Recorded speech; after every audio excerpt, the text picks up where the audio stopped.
internautas do portal Web Terra, Gia Marlon, estou aqui de volta para mais um bate-papo especial no Web Terra Podcast. É um prazer estar aqui com vocês novamente, desta vez com uma das personalidades mais importantes da nossa cidade, que é Marco Antônio Milagres, treinador do Norte Esporte Clube, recordista de jogos pelo América Futebol Clube. Então é um prazer, Marco, recebê-lo aqui conosco para esse bate-papo muito legal que nós teremos. Você que é juiz forano, começou ali sua trajetória no time de Juiz de Fora e depois se transferiu, profissionalizou no Flamengo. Conta um pouco mais sobre a sua história. Quem é Marco Antônio Milagres? Boa tarde, Jean. Você, é um prazer estar aqui contigo. Uma honra o convite de participar aqui do Web Terra. Um abraço também a todos os internautas. Então, o futebol sempre foi a paixão da minha vida, né? Eu lembro que mesmo com 7, 8, 9 anos de idade, todos os presentes que eu queria ganhar de Natal era uma bola de futebol. E não obstante, também a família toda era flamenguista. A gente morava ali em Juiz de Fora, meu pai era motorista da Rede Ferroviária Federal. E aí eu comecei minha introdução no futebol até mesmo na escola, né? Jogando futsal, handball, mas no gol que eu gostava.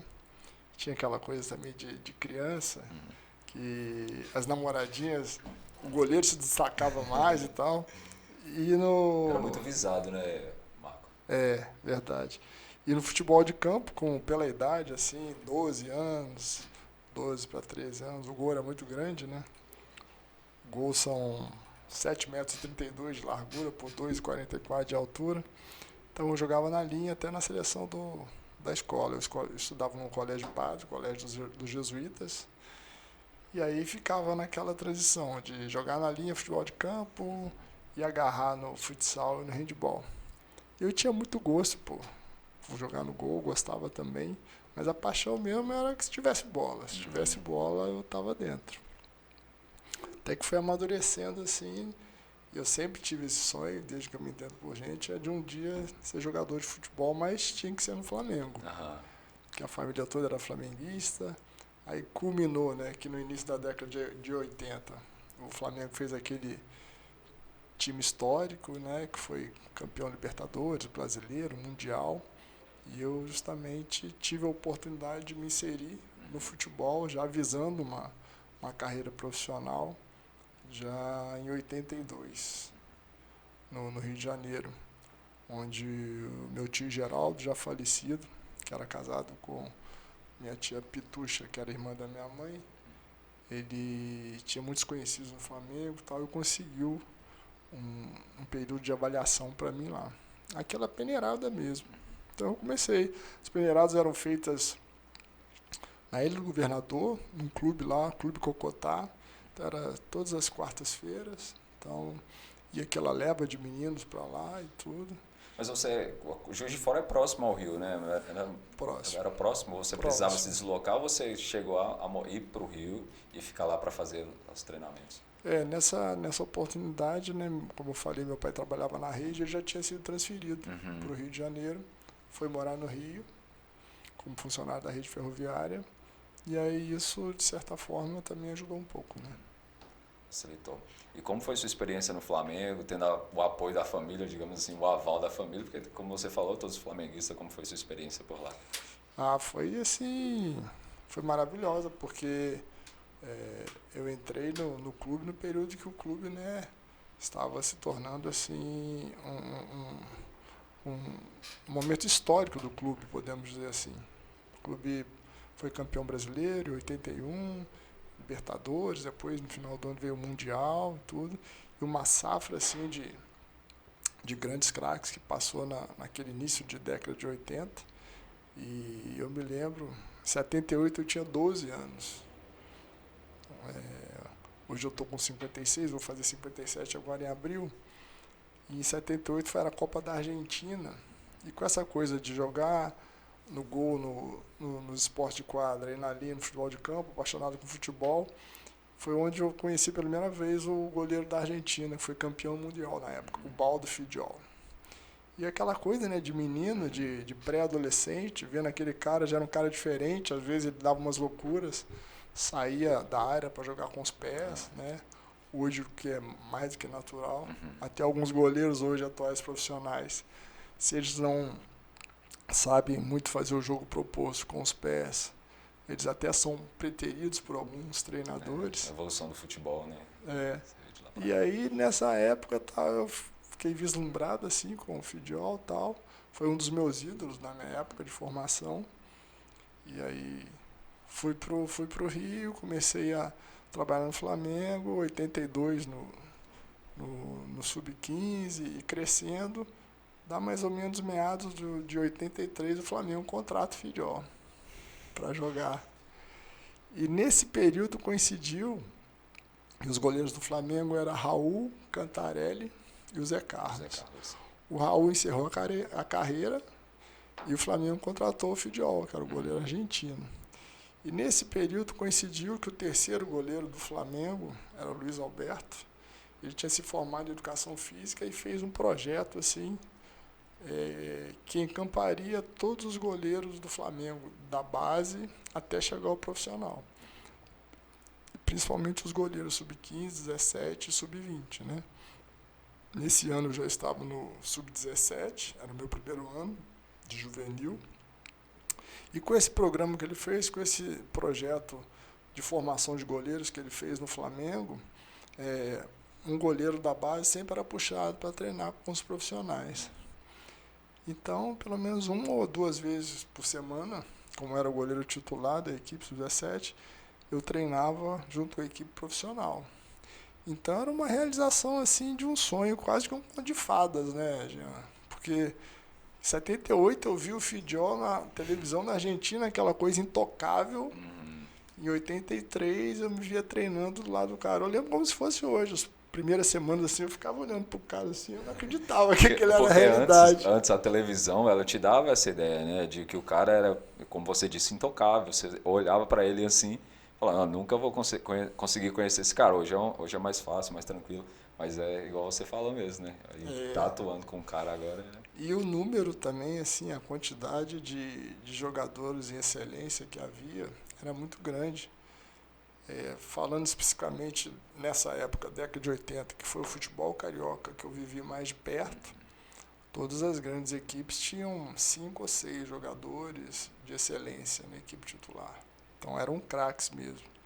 Hoje o futebol evoluiu num sentido, mais no sentido físico mesmo, e hoje é business. Aquela equipe que, se não estiver bem financeiramente, não consegue contratar bons jogadores. Então você não vê aí, você vê um Corinthians hoje, você vê assim, poxa, tem 1, 2 jogadores que fazem a diferença. O próprio Atlético Mineiro, você fala, o Atlético Mineiro, que é um grande time aqui de Minas, você olha assim, tem o Hulk. Tem um plantel maravilhoso. Mas aquele que é o Hulk, só. Naquela época você via no Fluminense tinha 5, 6 jogadores, Botafogo tinha. Era mais o coletivo, Flamengo, né? E muita qualidade técnica junta, né? Não obstante também a seleção dos sonhos do brasileiro, eu acho que foi aquela seleção de 82, do Tele Santana. Então você vê ali Cerezo, Sócrates, Zico, Éder. Então, assim, jogadores, e no banco você tinha inúmeros também, Paulo Isidoro, uma porção de gente aí que jogava com os pés nas costas. Então, acho que não é ser saudosista não, é mais contar para o jovem, né, a diferença que tinha do futebol daquela época, que era um futebol muito mais romântico, hoje é muito mais negócio mesmo o futebol, e até porque, sendo negócio, os valores e os talentos que surgem precocemente, né, eles são negociados muito rápido para o exterior, que é onde está o mercado financeiro mesmo, né, milionário. Então, esses atletas são negociados para fora e vão fazer a sua vida fora do país muito cedo. As cifras também, elas meio que incomodam, né? Assim, são assustadoras. São assustadores para os gestores e, assim, é muito difícil segurar atletas que têm um bom desempenho aqui no Brasil. Mas depois do Flamengo, Milagres, você se transfere para o América, que é onde você constrói praticamente toda a sua história ali. Não que no Flamengo você não teve notoriedade, mas no América foi onde você teve um grande destaque na carreira, não é mesmo? Verdade. Eu fui para a América justamente para buscar esse espaço, né, dentro do futebol. No Flamengo eu tive a oportunidade de jogar no profissional. Eu cheguei a me profissionalizar em 87. Vim ter a minha primeira oportunidade jogando como titular no Flamengo em 88. Então, só por aí você vê, foi praticamente mais de um ano só em treinamentos, aguardando a oportunidade de jogar. E essa oportunidade apareceu em 88 no Campeonato Brasileiro, contra o Bahia, lá na Fonte Nova, na casa do adversário. Então, logo na casa do adversário. Na casa do adversário. E aí foi um jogo assim, memorável também. Minha zaga não era nada mais, nada menos que 2 zagueiros de seleção. Um era o Aldair, que foi seleção brasileira, e o outro Dario Pereira, que era da seleção uruguaia. E aquele jogo, na minha estreia, nós perdemos o jogo por 1-0. Gol de cabeça do Bobô. O Bobô foi considerado o craque do Campeonato Brasileiro naquela oportunidade. O Bahia se tornou campeão brasileiro também. Então foi um jogo que me marcou e dali realmente eu comecei a me credenciar como profissional de futebol. Fui valorizado no Flamengo, não tive mais oportunidades para jogar, porque o Zé Carlos era um goleiro de seleção também. Nessa oportunidade que eu joguei, depois tive sequência de alguns jogos, ele estava servindo a seleção olímpica. E aí o tempo foi passando, eu vi que não ia ter oportunidade de ter uma sequência de jogos. Apareceu a oportunidade para ir para o América.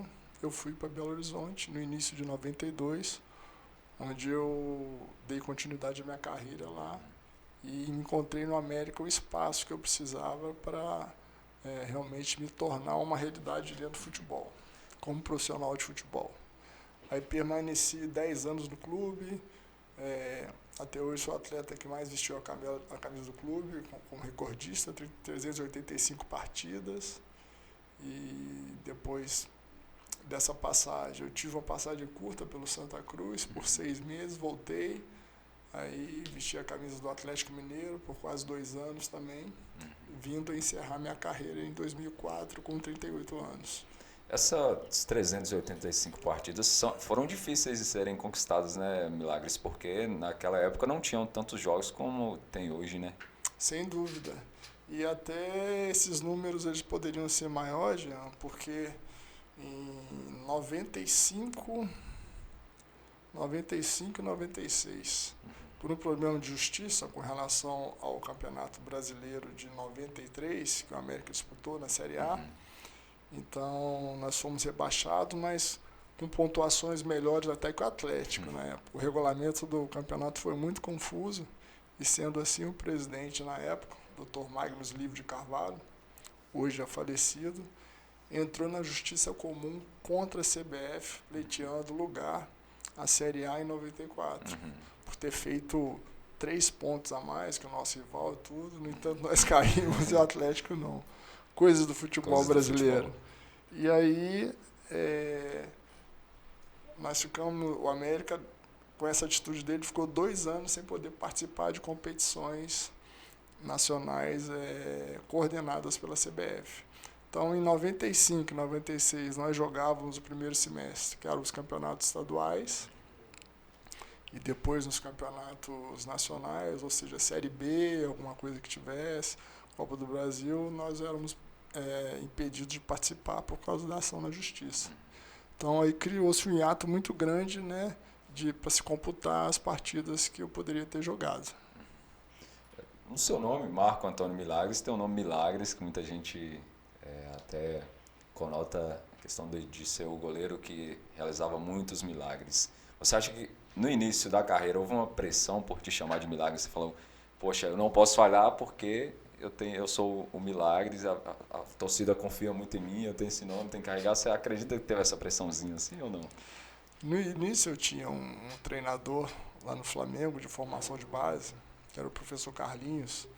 O professor Carlinhos foi meu treinador no Sub-17 e Sub-20. E ele veio a treinar o profissional também, é falecido. Ele foi ex-atleta profissional do Flamengo também, era um volante, tinha o apelido de Violino, era um volante de muita categoria, muita qualidade.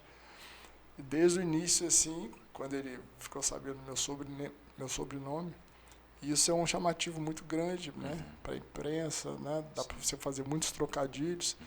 Ele foi uma das primeiras pessoas que sempre falou comigo, não deixe de chamar de Milagres não, que vai aumentar muito a responsabilidade, a pressão. Fique só Marco Antônio mesmo, é mais tranquilo. Aí eu atendia, não ligava não, mas depois naturalmente, quando você se profissionaliza, tem, né, esse nome que é chamativo, aí acabou pegando, mas nunca foi peso não, nunca foi não, esse é o sobrenome, é nome próprio, né, eu acredito que se fosse um apelido, sim, talvez eu me incomodasse mais, mas é nome próprio, eu tenho muito orgulho até hoje, eu brinco com as pessoas que eu convivo, assim, as amizades mais próximas. Quem é meu amigo mais chegado me chama de Mila. Meu nome mesmo eu só escuto através da minha família, meus pais. Meu pai e minha mãe que me chamam de Marco Antônio. O resto, ou é Milagres ou é Mila. Mudando um pouco agora, saindo do jogador Marco Antônio Milagres para o treinador, como foi essa transição? Eu fiz essa mesma pergunta para os outros treinadores que passaram por aqui, o Marcos Pacheco, do vôlei, o Wagner Leal, que eu também conversei com ele aqui das categorias de base do Norte. Acho que é um processo um pouco complicado, né, Milagres? De sair jogador para ir para beira de campo ali, agora treinador. Como foi essa transição? É um processo que você necessita de uma certa transição. Eu, quando parei em 2004, em 2001 eu já havia feito um curso na UFMG de treinador de futebol. Eu estava em nativo ainda, jogando ainda. Nós tínhamos acabado de ser campeões da Sul Minas. Aí eu entrei na faculdade e fui fazer um curso de técnico de futebol. Aí quando eu acabei mesmo em 2004, eu ainda não sabia qual sem parafrasear, qual norte eu seguiria na minha vida futura profissional. Eu imaginava que eu poderia ser um treinador de goleiros, alguma coisa na parte executiva do futebol e também a questão do treinador, já que eu já havia feito, né, o curso lá na UFMG. Aí as coisas que sempre aconteceram na minha vida é o destino mesmo. Eu encerrei, havia até o mentor do curso, que é o professor Jurandir Gama Filho, ele é mestrado lá na Escola de Educação Física, lá na UFMG, e depois do curso ele estava como técnico do Olympique de Barbacena, disputando essa competição que o Norte disputou ano passado, o Mineiro da 2ª Divisão. Como eu estava recém-parado, nós tínhamos uma amizade grande, sempre conversávamos muito sobre futebol, ele me convidou para participar dessa competição, acumulando a função como treinador de goleiros e auxiliar técnico. Eu fui como primeira experiência, era uma situação que ficaria tranquilo, apesar da equipe ser de Barbacena, a equipe fazia seus treinamentos diários e semanais no CEL, no Centro Esportivo Universitário, que era a parte esportiva da faculdade, da UFMG. Então eu não ia me ausentar de Belo Horizonte, participava naturalmente lá dos treinamentos. E o fim de semana, quando o mando do jogo da equipe era em Barbacena, nós íamos para Barbacena, ou quando o mando de jogo era do adversário, nós íamos para o adversário. Essa é a rotina. Então eu comecei com essa primeira experiência, eu estava gostando, até que ele teve problemas de carga horária na faculdade, e o reitor falou com ele que ele não poderia continuar seguindo, porque ele estava se ausentando e estava tendo problemas da carga horária que ele teria que cumprir. Então, as 3 últimas rodadas, ele se ausentou do clube, perguntou se eu não queria assumir e tal, porque ele não poderia mais, porque ele é concursado na UFMG e não poderia se ausentar mais. Aí eu encarei o desafio, gostei, peguei esses últimos 3 jogos que faltavam, aí comecei a ministrar os treinamentos, gostei, e a partir daí, logo em seguida, em 2005, esse episódio aconteceu no 2º semestre de 2004, eu parei de jogar no 1º semestre, e aí em 2005 eu já recebi um convite para ir trabalhar na equipe do Juventus, já como treinador efetivo, Juventus de Minas Novas. Aí eu fui para lá disputar o Campeonato Mineiro da 2ª Divisão, montamos a equipe. Na época o campeonato era diferente do qual nós jogamos pelo Norte ano passado, era idade liberada, não tinha restrição de sub-23, né?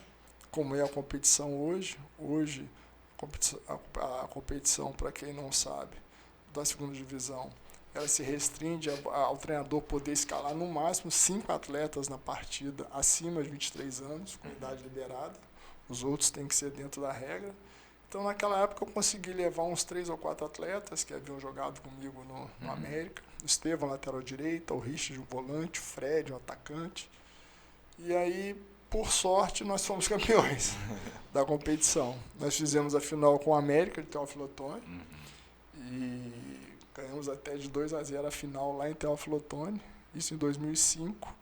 Aí foi onde eu startei mesmo minha carreira. Mas eu falo sorte porque, como eu tinha virado a página, né, passei de ex-atleta para treinador, a coisa é muito diferente. Você precisa mesmo dessa transição para realmente reaprender uma nova profissão. E passou um tempinho, eu fui para a América para trabalhar na base, no Sub-20. E aí começar mesmo, né, no caminho mais natural, vamos dizer assim, de reaprendizado. Aí fiquei quase 7 anos na base do América, no Sub-20 do clube. Todos esses anos foi dirigindo o Sub-20. Participei junto com a minha comissão técnica e contribuímos muito com a formação de grandes atletas que se revelaram. Você pode citar alguns nomes? Ainda há alguns remanescentes no América hoje, como o Jory, goleiro, o Mateuzinho. O Zé Ricardo estava até o ano passado, que é um volante, mas o contrato dele acabou, ele não renovou. E entre tantos outros, o Brian, que era do América, foi lateral esquerdo no Cruzeiro. Então, vários atletas, estou esquecendo o principal deles, né? O principal que a gente fala porque hoje é o que mais se destaca, né? Que é o Richarlison, da seleção. Então, eu tive esse reaprendizado lá na América, de 7 anos, dirigindo o Sub-20. Tive a felicidade, né, e a competência, lógico, junto com o meu staff de comissão técnica, da gente ser campeão brasileiro, ser campeão de uma Taça BH, participar de uma Copa Libertadores da categoria em 2011, no Peru, em Lima.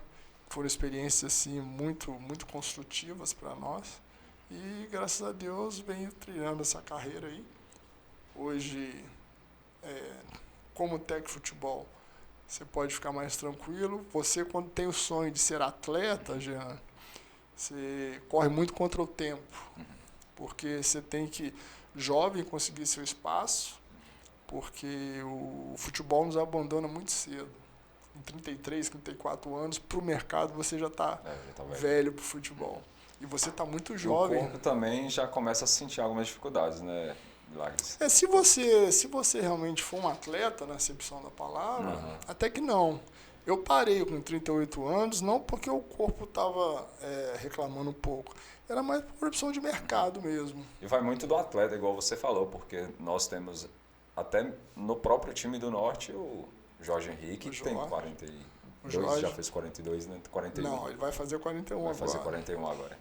Ele, por coincidência, é da minha data de aniversário, 23 de abril. Nós dois nascemos no dia de São Jorge. 23. E aí, esse é um exemplo muito claro do Jorge Henrique.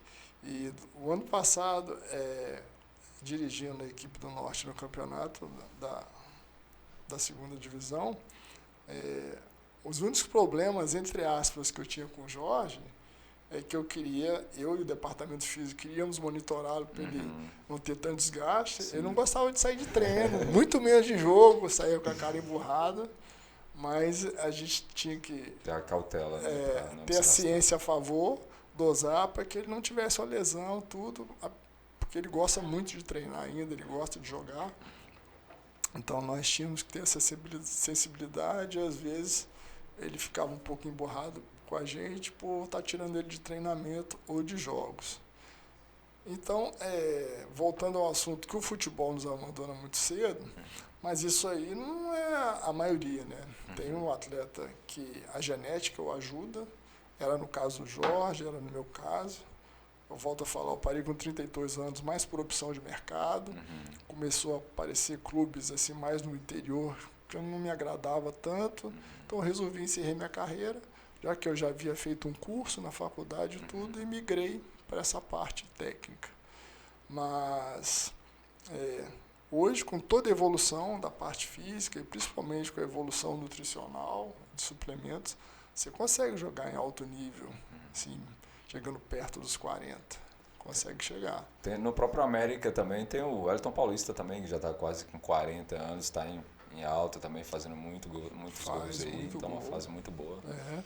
Então, e aí quando você realmente é atleta, você consegue tirar partido hoje do que a ciência te proporciona, que é um condicionamento físico bem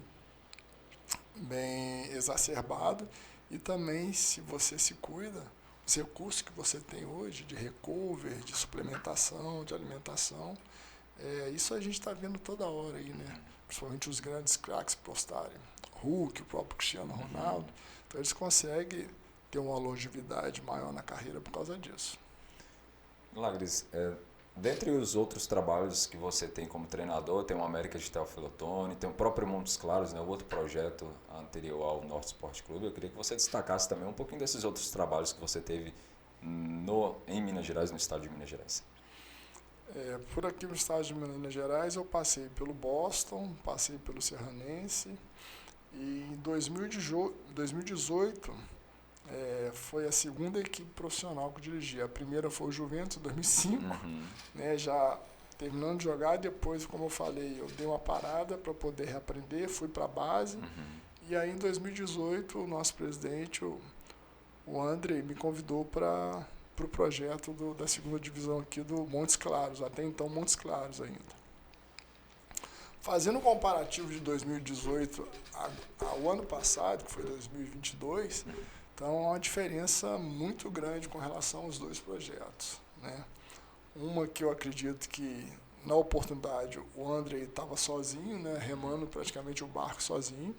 Ele já tinha, né, o outro projeto que ele trabalha, que é com vôlei. E aí, por ser um projeto novo, eu acredito por ele não ter conseguido um parceiro para poder caminhar lado a lado com ele, tivemos muitas dificuldades e no início, assim, questão até mesmo, acredito que, de limitação financeira também, mas que para te pudesse proporcionar algo mais próximo do que é necessário no futebol. Porque o futebol ele é muito dispendioso, né, Jean? Você precisa de N coisas para colocar um time em campo. Investimento pesado. Nós temos participados, eu e o Rafael, que é o diretor de futebol hoje do Norte, e nós estamos aqui em Montes Claros desde o dia 24, e você tem acompanhado conosco o cotidiano, né? A gente fica o primeiro turno da manhã, o turno da tarde, assistindo jogos, vendo vídeos de atletas. O Rafael entra em contato com o empresário, há negociação, e você não pode esquecer que é um mercado. Quando o Norte faz a proposta para um atleta, se esse atleta não chamou a atenção, está chamando a atenção também aos concorrentes, aos adversários. Então as propostas chegam, às vezes o empresário, tem mais entendimento do que é o mercado, outro não. E não é só o Norte que está ligando, né? Tem o Norte, pode ter ali Tem o Norte, tem o Betim, tem o Nacional de Muriaé, tem o Uberlândia, tem o RT. Então é o mercado dos clubes que vão participar, né, do Campeonato Mineiro do Módulo 2, que se inicia agora no dia 29 de abril. Então você entra na concorrência, naquela corrida ali, para você buscar um atleta que te interessa, que vai agregar, e que vai também te atender no seu modelo de jogo, naquilo que você quer formatar de uma forma coletiva na equipe. Porque são peças, né? Vem peças de vários lugares, o que a gente fala na gíria do futebol, né? Se você consegue fazer com que essas peças se encaixem, os resultados positivos começam a aparecer e a coisa flui. O grande xadrez do futebol é isso. Quando você não mantém uma base do ano para o outro, né? E o Norte, por enquanto, eu falo por enquanto, porque é um projeto que o André e o Vitor estão fazendo a longo prazo. A base também já foi startada, né, agora no início do ano. Então, se é uma equipe que saiu do embrião, uma equipe muito jovem ainda. O ano passado já conseguimos o objetivo principal, que era o acesso. Aí veio a cereja do bolo, que foi o título. Então, numa sequência tão próxima assim, você tem que ter esse discernimento e fazer a coisa andar, porque o clube ainda não consegue ter uma base, vamos dizer assim, ter daquela equipe que foi campeã, apesar de a gente estar trabalhando muito para isso ainda, trazer os atletas remanescentes que foram campeões e nos ajudaram.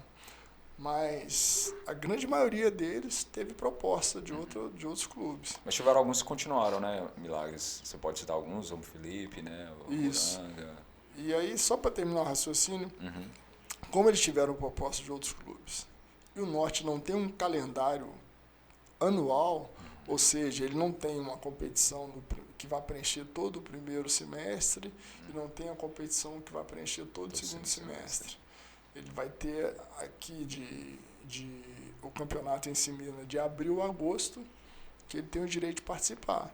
Então, como é um clube ainda emergente, buscando esse espaço para poder preencher esse calendário, quando ele tiver esse calendário todo, ele vai poder fazer o contrato com o atleta de 1 ano, de 2 anos. Né, um contrato. E aí você vai ter uma base, você vai sempre começar um trabalho, trazer atletas pontuais, trazer 3, 4, 5 atletas. Hoje a gente o campeonato terminou o ano passado, no final de novembro, e agora começamos no final de janeiro, pensando, entrando em contato, pesquisando, para fazer a captação, para você montar uma outra equipe para jogar a partir do dia 29 de abril. Isso é um trabalho que a gente faz com satisfação, porque a gente gosta do futebol, né? Mas é um trabalho bastante árduo, porque principalmente nessa briga de mercado que nós estávamos falando, todas as equipes, né, querem uma das duas vagas que dará acesso à Série A o ano que vem. Então, realmente é uma corrida ali de 12 equipes que participaram da competição. Então, você entra nessa concorrência que ela realmente não é fácil. E quando o time se destaca, aí que o olho do adversário cresce, né? O Norte, ano passado, foi um dos grandes destaques, né? Não só pelo título, mas a forma de jogar também, acredito que sim. A torcida comprou a ideia. Você acreditou que seria tão rápido, tão, digamos assim, entre aspas, avassalador o projeto já no seu primeiro ano, conquistar o módulo 2, a segunda divisão, perdão, e o acesso ao módulo 2, você acreditaria que seria possível isso em tão pouco tempo? Eu acreditei, Jean, porque quando eu recebi o convite do André ano passado, eu lembro muito bem, claramente, eu cheguei aqui ano passado, no dia 11 de junho, vim direto de Belo Horizonte, nós nos encontramos no restaurante para eu conhecer o Vitor, que é o sócio do André. Então nós tivemos uma conversa ali, eu já tinha acertado com o André os valores que viriam, eu já tinha aceito a proposta de trabalho, e no almoço os dois foram bastante enfáticos, que o projeto era de longo prazo, que eles tinham a pretensão já em 2023 estar no módulo 2 e em 2024 estar no módulo 1. Então a coisa veio acontecendo, não foi surpresa pelo discurso que os dois me apresentaram, e você sabe, se a coisa ficar só no discurso, né, não adianta. E depois com a prática e com as ações que eles foram tomando para realmente essa proposta ser concretizada. O que foi feito? Muito trabalho, no momento que precisou, foi no mercado, buscou mais atletas para encorpar a equipe. No caso do Rafael Lucas, veio o Cauã, veio mais um lateral direito que a gente estava procurando, que foi o Inayan, veio mais um zagueiro, que foi o Thiago. Então foram 4 atletas que chegaram, dentre aqueles que nós tínhamos na fase de classificação, para melhorar a equipe, encorpar a equipe, que nos ajudaram muito a chegar aos nossos objetivos. Então, eu acredito piamente justamente por causa do trabalho sério. São 2 pessoas muito bem-sucedidas.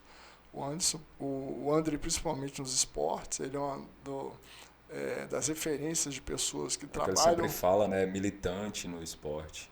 Que trabalham no esporte aqui por Montes Claros. Ele é responsável hoje pelo vôlei, pelo handebol, agora o futebol. E o futebol é a paixão de todo torcedor, né, Jean, brasileiro. E quando eu já tinha sentido isso em 2018, quando nós estivemos aqui em Montes Claros. O torcedor ficou aí com mais um hiato longo, que foi 2018 ao ano passado, 2022. Mais 4 anos, né? A expectativa só vendo ou participando de competições amadoras, e quando o projeto veio e começou realmente a tomar corpo, o torcedor foi no estádio, o Cassimiro nos apoiou, torceu, foi o nosso 12º jogador, e isso é muito importante, não só para a cidade, como para a região. E a proposta do clube é justamente oportunizar a região onde a gente chega com a questão, né, das avaliações que nós fizemos na região em torno de Montes Claros. Você falou da torcida, é muito interessante lembrar até do último jogo aqui, né? Porque mesmo debaixo de chuva ali, e o torcedor não arredou o pé, igual os mineiros gostam de falar, não arredou o pé dali, acompanharam até o final e culminou naquela festa maravilhosa lá que foi o título e o acesso ao módulo 2, que foi o principal, né? O principal objetivo conquistado ali. Você acha que a torcida continuará apoiando esse time em 2023? Sem dúvida. Eu tenho... Às vezes a gente sai aqui, eu e o Rafael, nosso diretor, a gente sai no período para o almoço, quando sentamos para almoçar, sempre aparece um torcedor, aquele que o ano passado estava mais incrédulo, esse ano eu perdi, o ano passado eu não fui, esse ano eu estou lá para torcer. Então você vê que realmente o torcedor está na expectativa, né, para que os jogos voltem, para que ele possa estar voltando ao Cassimiro para torcer pela equipe. Isso é muito bacana, essa energia é muito boa. E isso o torcedor e o público, né, abraça o projeto e vai encorpando, né, esse novo projeto, que hoje realmente não representa só Montes Claros, representa a região norte do estado, né. Vamos para algumas perguntas aqui. A gente abriu umas caixinhas de perguntas lá no Instagram do portal Webterra. E aí algumas pessoas fizeram algumas perguntas para a gente.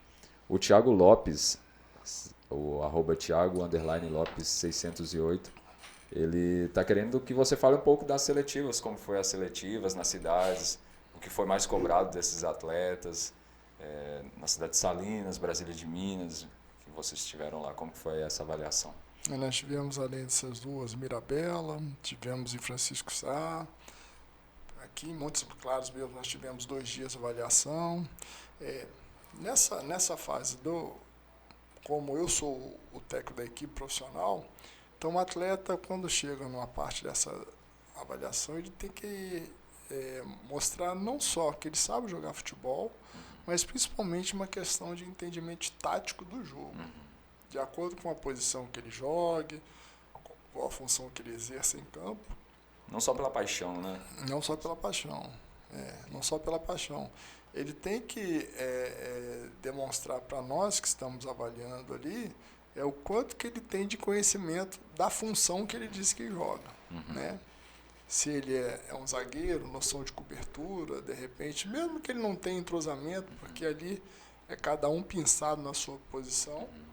Às vezes, principalmente nessas micro-regiões em torno, aí, como Salinas, Mirabela e as outras que nós fomos, às vezes ele já jogou com vários amigos ali, né? Joga num campeonato regional, joga num campeonato amador, mas às vezes de repente não. Você chega ali para avaliar dentro do montante, que é o grupo que vai para avaliação, você pega ali 4 zagueiros, 6 zagueiros, então você vai montando as equipes até por ordem de chegada mesmo dos atletas. Às vezes tem eu com você que a gente joga no nosso bairro, mas você chegou muito mais atrasado que eu, vou fazer a zaga com o outro. Né? Mas o que a gente avalia ali é justamente o quanto de conhecimento que o atleta tem de futebol, o trato dele com a bola, a parte técnica, né? Mas unido principalmente acrescentando a parte tática, de leitura de jogo, de entendimento, qual a função que ele falou que joga, se ele realmente está cumprindo aquela função, se ele é um extremo, se naquela avaliação ele está só atacando, ou se quando a equipe dele perde a bola, ele tenta se recompor, se a bola está do lado oposto, ele é um extremo, se ele está recompondo do outro lado, atrás da linha da bola. São todos conceitos hoje que, na minha função e na função do staff, do profissional, a gente tem que observar para oportunizar uma segunda vez esse atleta vir ser reavaliado. Aí sim, durante uma semana, 10 dias, o que será feito a partir agora do dia 20. Segunda-feira, os atletas já contratados se apresentam e alguns desses que foram separados na seletiva também se apresentarão para ter mais uma oportunidade de avaliação junto com esses atletas profissionais que já fazem parte da equipe profissional do Norte. Show de bola. A Juliana 7581, ela faz um comentário. Esse aí é exemplo de disciplina e determinação. Parabéns, ídolo. Juliana, essa é suspeita. Juliana é uma grande amiga de Belo Horizonte e sempre torceu por mim. Obrigado, Ju. Um abraço grande, um beijo grande. Mas a gente fica feliz porque quando a gente está sempre militando no futebol e passa pela vida das pessoas, e até nessa situação das avaliações que a gente faz, sabe, Jean? Eu procuro ficar, até muitas vezes, quando você vai no interior, você tem um secretário, alguma coisa, e sempre depois daquela recepção que a gente tem, sempre que foi excelente em todos os lugares que nós fomos, o Norte foi muito bem recebido, diga-se de passagem. Eu procuro me isolar um pouquinho, mas justamente para eu poder estar exercendo o meu trabalho. Ou seja, observar aquele atleta que foi lá, porque ele tem um sonho. E o sonho dele é muito grande. Eu falo isso porque eu tive esse sonho, né? Então aí eu acho que o maior respeito que eu tenho que ter com ele é sentar ali do lado do Rafinha e tal, a gente olhar os 30 minutos que aquele atleta ali vai ter para apresentar seu futebol. Aí passa aqueles 30 minutos, alguém se destaca, a gente espera descansar, volta numa outra bateria para a gente olhar mais alguma coisa. Então isso aí é muito importante porque no país que a gente vive, praticamente dos homens que gostam de futebol, 80%, vamos dizer assim... Pode aumentar. Mas estou falando dos homens que gostam de futebol mesmo, né? 80% tem o sonho de ser um jogador de futebol profissional. E aí a nossa responsabilidade é muito grande. Responsabilidade de estar representando essa instituição, que já está se tornando gigante, falada em todo o estado, e a responsabilidade com o atleta que se dispôs ali, dar um pouquinho do seu suor, dar um pouquinho do seu tempo para demonstrar aquilo que ele tem de qualidade para o Norte. Agora, dentro da nossa avaliação, se ele vai ser escolhido ou não, é como um vestibular, né? Depende como se ele preparou, de repente se ele teve até, se a vida deu ele oportunidade de se preparar, porque às vezes ele não teve oportunidade de ter uma base. A oportunidade é aquela, né? Não teve a oportunidade de ter uma base, de ter uma orientação com relação a ter um aprendizado melhor de futebol, seja um domínio, seja um cabeceio, seja uma qualidade de passe. Então, independente daquele que teve ou não, a nossa responsabilidade é estar olhando ele o tempo que ele está ali se expondo o seu trabalho para nós, para que a gente, dentro de uma avaliação bem transparente, separe aqueles que a gente, dentro da nossa experiência, do nosso conhecimento, acha que possa futuramente, né, se tornar um atleta profissional do Norte. O Lucas Gabriel faz uma pergunta para uma posição que você conhece bem, que é o de goleiro. O que você achou dos goleiros nas seletivas em mock? Alguma em especial? Nós tivemos muitos goleiros aqui em mock, se eu não me engano foram 10 ou 12 que passaram. Nós selecionamos 2 para continuar a avaliação, né? Eles já foram contatados, né? Já foram contatados, já foram selecionados e devem se apresentar no dia 20 para participar de mais uns 10 dias de reavaliação. E dentre eles me chamou muito a atenção um atleta que, pela posição e até pelo biotipo, ele realmente tinha um biotipo muito acima do peso. Não vou falar o nome aqui para não expor o atleta, mas que foi um dos goleiros que, até através do nosso preparador de goleiros, que é o professor Nicanor, que estava na base, mas agora vai compor a equipe profissional também, que no aquecimento ali ele falou que era um dos atletas mais técnicos que tinha aparecido lá. Então, infelizmente, a gente não conseguiu trazê-lo para fazer uma reavaliação por causa da realidade do futebol, né? Ele realmente está muito acima do peso, é um atleta que a gente não tem tempo de cuidar, o campeonato está batendo na porta aí daqui a 6 semanas, mas é um menino assim, de muito potencial técnico. Pena que a técnica dele aliás, ao contrário, pena que o biotipo dele não estava conseguindo acompanhar a técnica para a gente poder dar uma oportunidade maior. Agora o Douglas Gonçalves, vai ter jogador novo da região? Tem muito jogador bom que precisa de chance no profissional. É isso que a gente fala. A oportunidade, né? O clube, quando começou e falou comigo que seria um projeto a longo prazo e seria oportunizado a esses atletas, né? Ele vem diretamente no que diz respeito à base. O Norte já startou a base já com o 13, o 15, o 17, vai participar do Campeonato Mineiro, da segunda divisão, que é o 15, 17. Só que com a equipe profissional você já tem que ter atletas prontos. E muitos desses atletas, nos quais que nós vimos, e vai de encontro que eu acabei de discursar aqui agora, podem ser, igual ele fala, jogador bom. Pode ser um jogador muito bom, mas na grande maioria das vezes são poucos os que reúnem os conceitos de um atleta profissional.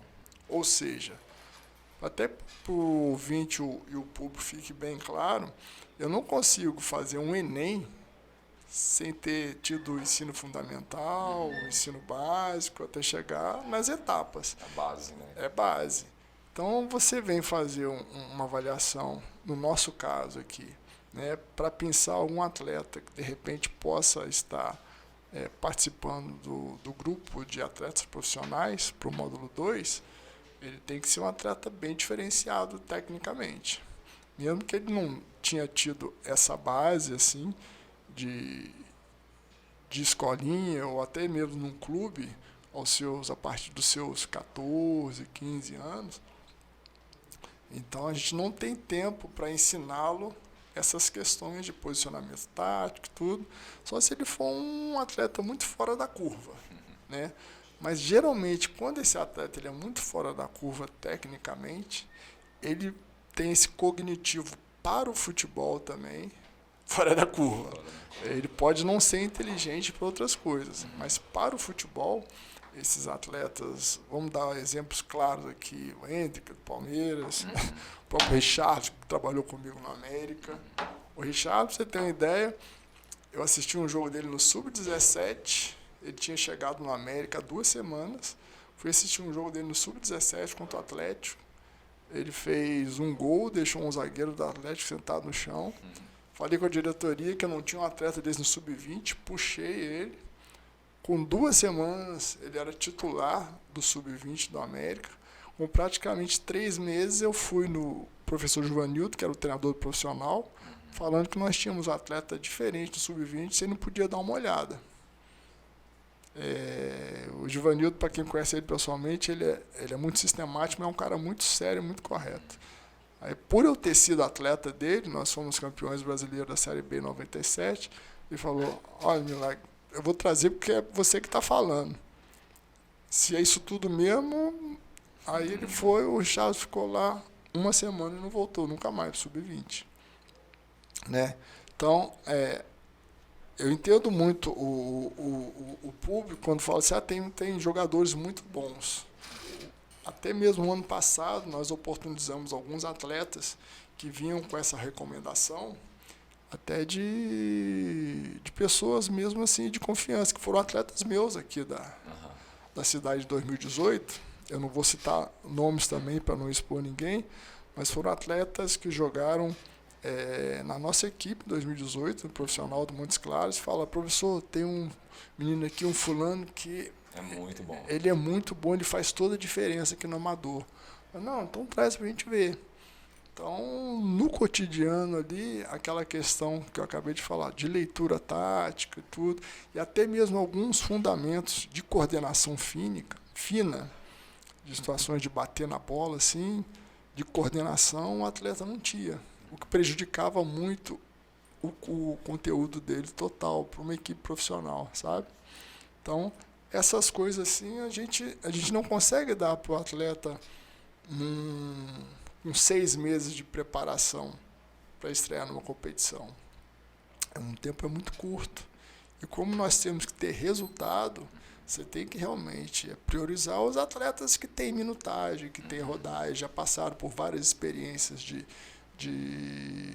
campeonatos profissionais, competições, atletas experimentados. E sendo assim, muitas vezes ainda não dá certo. Né? Às vezes a aposta, né, naquele atleta, ele desempenha um bom papel. Nenhum time, mas quando ele chega aqui, ele acaba tendo um desempenho diferente. Né?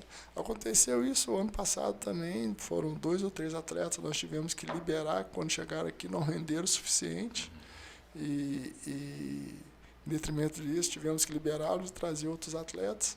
A gente entende muito bem o público, o torcedor, seus questionamentos, mas o futebol ele tem uma linha a ser seguida, né, o futebol profissional, para que você possa errar o menos possível, né? E esse erro, e até a própria cobrança, que no profissional é cobrança diária, a cobrança no atleta, a cobrança em mim, que sou o treinador, na comissão técnica, isso ela vai existir 24 horas por dia. Então, muitas das vezes você vê, tem muito jogador bom aqui, que tem que ser visto, mas ele é bom na ótica do amador, na ótica do torcedor, que no Brasil, né, a gente, como torcedor, vamos dizer assim, quase todos são técnicos, né? Mas quando chega mesmo na coisa profissional, que você tem que aferir profissionalmente uma avaliação do atleta, aí entra uma parte de fisiologia, entra a parte de educação física e até o psicológico mesmo, que é o que praticamente, se ele é técnico, tem um comportamento profissional e tem um psicológico bom, ele tem muita chance de vencer na vida como futebolista, tem muita chance de ganhar dinheiro com isso, fazer a sua vida financeira, mas não é fácil. É questão da disciplina, né? Como a Juliana te elogiou. Acho que isso é a representatividade que você pode trazer para esses meninos do Norte também, né, Milagres? 2 pessoas fizeram a mesma pergunta aqui de quando saem os resultados da seletiva. Os resultados já foram divulgados no site do próprio clube, né? O pessoal pode acessar lá. E aí, o Richard está perguntando assim, como é comandar o maior de Minas? O Richard é uma responsabilidade muito grande. E nessa temporada está vindo aí, né, jogadores de renome também, jogadores que jogaram por grandes clubes no Brasil. O Ednei está voltando, o Ednei passou pelo Internacional, por outros grandes clubes, o próprio Ayrton, pelo Botafogo, pelo Flamengo. Então o Norte está realmente, através da sua diretoria, que é o Vitor e o André, e o Rafael, que é o nosso diretor de futebol, né, trazer atletas que realmente possam agregar, principalmente um futebol de qualidade. E dentro dessa qualidade, o que a gente acredita é buscar esse espaço, buscar uma dessas 2 vagas que dará acesso ao módulo 1 em 2024, mas o caminho é longo ainda, os atletas vão começar a chegar na segunda-feira, no dia 20, outros ainda não se apresentarão, porque tem contrato com o clube, mas estão ainda nas fases finais das competições estaduais que eles estão disputando, mas a gente está muito motivado, né? E sabe que a responsabilidade é muito grande de, nesse campeonato do módulo 2, nos mantermos sempre ali na liderança da competição para buscar o nosso objetivo. Você comentou aí sobre o Ednei, sobre o Ayrton, o próprio Jorge Henrique. Esses jogadores de experiência, rodagem, como você fala também, minutagem, te ajuda a gerenciar melhor esse grupo para essa temporada? Porque ano passado tinha jogadores experientes, mas o mais era o Jorge Henrique. Hoje você tem 3 jogadores, 2 a mais do que ano passado. Isso te ajuda a gerenciar também esse grupo?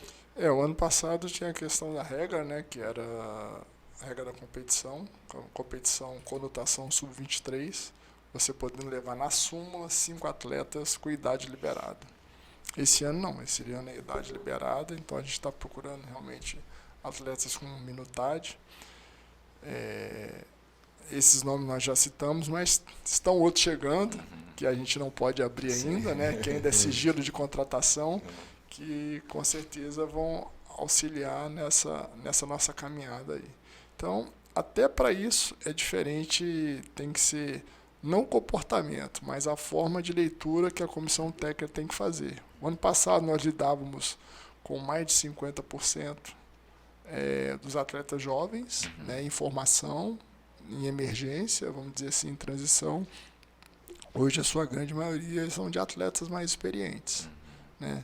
Então sempre há uma cobrança, sempre há tudo, mas até uma forma diferente de cobrança. A competição também carece, né? A competição, o módulo 2 é um pouco mais puxado, tem as equipes ali mais tradicionais que sabe jogar o campeonato, digamos assim, né? O RT, o Uberlândia, fora os demais que estão aí na disputa, então é preciso se reforçar bastante. O Norte tem feito isso, né, Milagres? É um campeonato muito pesado, como você falou, são equipes de muita tradição.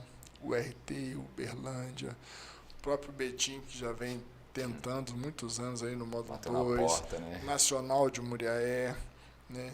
Então temos como debutantes nós o Itabirito, né?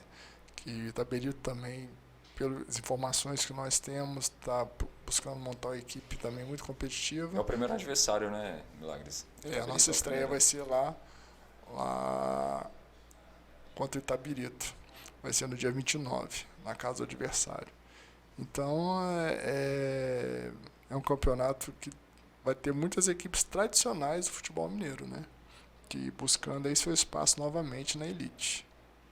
Show de bola. Para a gente finalizar, Milagres, eu gostaria que você mandasse um recado direto para o torcedor do Norte aí, o que ele pode esperar dessa temporada, e já fazer o convite para o jogo do dia 6 de maio contra o RT, que a gente espera a torcida, o estádio José Maria Mello lotado, a torcida já de volta torcendo pelo time. Então que você faça esse convite aí para o pessoal também. Aproveitar o seu espaço aqui, né, torcedor nortenho, espartanos.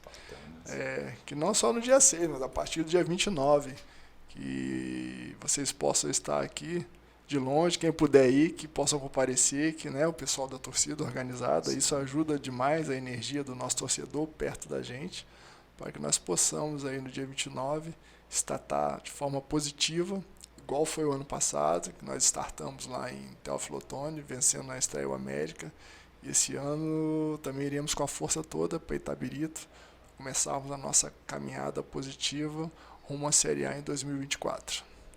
É isso. Milagres, quero agradecer muito aí por ter aceitado o nosso convite, por conversar conosco, contar um pouquinho da sua história, do seu trabalho no Norte. A gente deseja todo o sucesso para o Norte, para que consiga o objetivo, que é o acesso à primeira divisão. E como todos falam, né, receber o Atlético, o Cruzeiro ou a América aqui em Montes Claros. E que nós ganhemos deles ainda. É o que nós queremos para essa temporada. Então a gente deseja muito sucesso para você, para todos os jogadores, para toda a comissão técnica. Eu que agradeço, né? Esse sonho, pode ter certeza, ele é inerente de todos nós, da comissão técnica, porque se nós conseguirmos, né, o feito de estarmos junto com a equipe classificando para o módulo 1 ano que vem, a chance de estarmos aqui ano que vem seria muito grande também. Esse sonho é compartilhado por todos nós, que nós possamos trabalhar com afinco, né?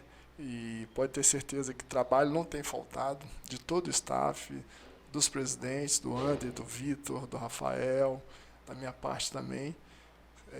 Por enquanto nos bastidores, mas a minha parte que eu mais gosto eu vou começar a executá-la na segunda-feira, que aí começar as avaliações, começar os testes físicos, os treinos com bola no campo, e aí assim começar a formatar a equipe para que a gente tenha uma equipe de gladiadores afiadas para as batalhas. É isso aí. Para você, até o próximo episódio.